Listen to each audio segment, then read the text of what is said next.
Let's take a look at another example.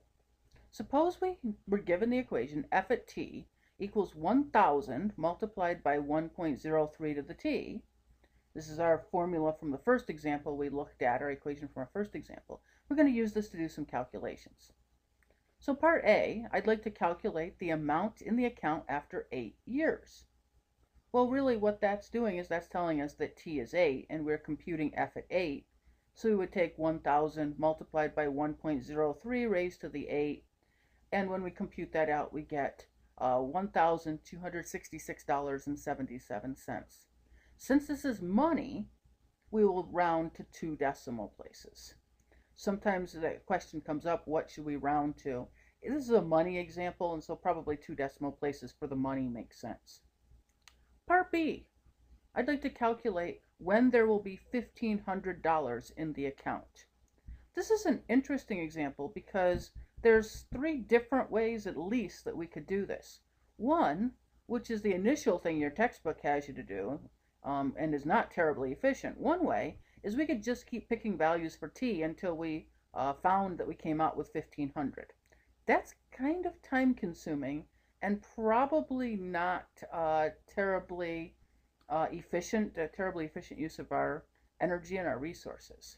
So at this point, in this particular section of the book, what I would suggest for most of us will be the graphical solution. So if I were using a graphical solution, what I would typically do is I would typically graph the 2 functions. So for example, I might take and have 2 functions. I might call y1 the 1000 multiplied by 1.03 to the t, and I might in my calculator call y2 equal to the other side of the equation. So in y1 I put one side of the equation, y2 I put the other side of the equation, and then I would graph both of those and find where the 2 graphs intersect, find where the 2 functions intersect. And if I did that, they would intersect at 13.72. Now, some of you may remember you can do this algebraically, and we're actually going to be doing this later in the chapter, in this particular set of chapters. But if you remember it, let's just kind of recap. I'm not going to expect you right at this point to do this, but I know there's a few of you who remember this approach.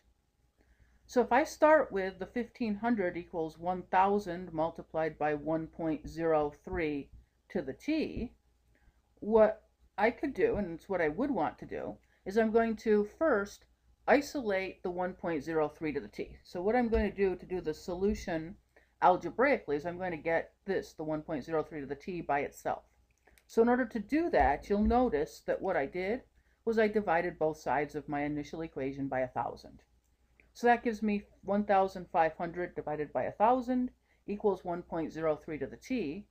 Or, since the math comes out nice and neat, I could say 1.5 equals 1.03 to the t.